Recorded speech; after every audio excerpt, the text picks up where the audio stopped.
کہ ہمارا جو مسلم معاشرہ ہے وہ 3 طبقات پر مشتمل ہوتا ہے. مسلم معاشرہ اس میں 3 طبقات ہوتے ہیں.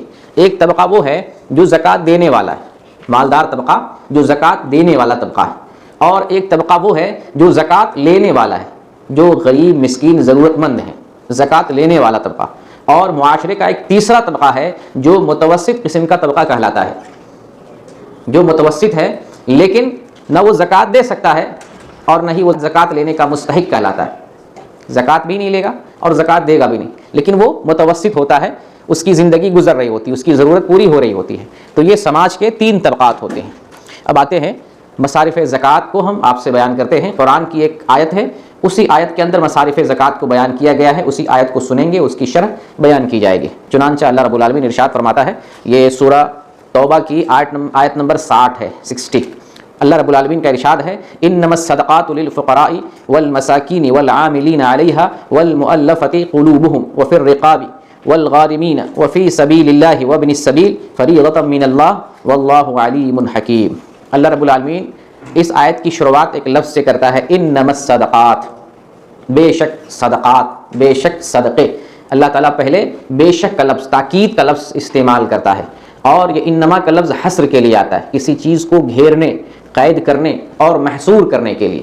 جب اللہ تعالیٰ نے انما الصدقات کہا تو یہاں مراد یہ ہے کہ صدقے جو ہے مقید ہیں ان چیزوں میں جن کا ذکر اللہ رب العالمین آگے کر رہا ہے، اور وہ 8 چیزیں ہیں. یعنی صدقات 8 چیزوں میں محصور ہیں، ان چیزوں سے باہر صدقہ نہیں دیا جائے گا. اور یہاں انما الصدقات، لفظ صدقات جو ہے وہ زکوٰۃ کے معنی میں ہے. عام طور سے اردو زبان جب ہم بولتے ہیں تو صدقہ کا لفظ ہم نفلی صدقہ پر لیتے ہیں، اردو زبان میں اسی معنی میں مشتمل ہے. لیکن عربی زبان میں صدقہ کا لفظ 2 طرح سے استعمال ہوتا ہے. ایک تو عام نفلی صدقہ کے لیے ہوتا ہے صدقہ کا لفظ، اور ایک ہوتا ہے زکوٰۃ کے لیے استعمال کیا جاتا ہے صدقہ کا لفظ. تو یہاں جو صدقات کا لفظ ہے انما الصدقات، بے شک صدقے، تو یہاں جو صدقے ہے وہ نفلی صدقہ مراد نہیں ہے. یہاں کیا مراد ہے؟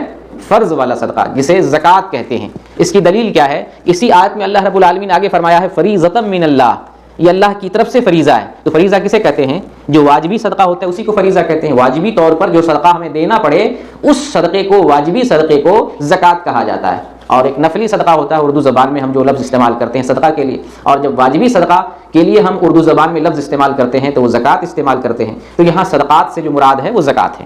اللہ رب العالمین فرماتا ہے انما الصدقات للفقراء والمساکین، بے شک صدقات کن کے لیے ہے؟ فقراء کے لیے ہے اور مساکین کے لیے ہے. آگے اللہ فرماتا ہے والعاملین علیہا، اور جو صدقات وصول کرتے ہیں ان لوگوں کے لیے زکوٰۃ ہے. والمؤلفۃ قلوبہم، اور تالیف قلب کے لیے، دل میں الفت پیدا کرنے کے لیے یا دل کو موم بنانے کے لیے یا دل کو مائل کرنے کے لیے مختلف ترجمے کیے ہیں اہل علم نے. دلوں کو نرم کرنے کے لیے بھی صدقات دیے جاتے ہیں، زکوٰۃ دیے جا سکتے ہیں. وفی الرقاب، اور گردن آزاد کرنے کے لیے. گردن کس کی آزاد کی جاتی ہے؟ غلاموں کی، غلاموں کو آزاد کرنے کے لیے. والغارمین، اور قرض کو اتارنے کے لیے، مقروض کے لیے صدقہ دے سکتے ہیں، زکوٰۃ دے سکتے ہیں. وفی سبیل اللہ، اور اللہ کے راستے میں صدقہ زکوٰۃ دے سکتے ہیں. اور یہاں پر مراد ہے صرف جہاد. فی سبیل اللہ سے یہاں مراد جہاد، خاص جہاد. وابن السبیل، اور مسافر کے لیے. مسافر کے لیے کب؟ جب مسافر مقروض ہو جائے، سفر میں ہو اور اچانک قرض کا مستحق ہو جائے، قرض کے لیے ضرورت مند ہو جائے، امداد کے لیے ضرورت مند ہو جائے، تو ایسے مسافر کو بھی زکوٰۃ دے سکتے ہیں. یہ 8 لوگوں کا اللہ تعالیٰ نے ذکر کیا. گویا کہ صدقات اور زکوٰۃ، جو واجبی صدقہ ہے یا زکوٰۃ ہے، ان 8 لوگوں میں محصور ہے. فریضۃ من اللہ، یہ اللہ کی طرف سے مقرر طے ہے، فریضہ یہ اللہ تعالیٰ نے طے کر دیا ہے. واللہ علیم حکیم، اور بے شک اللہ رب العالمین جاننے والا اور حکمت والا ہے.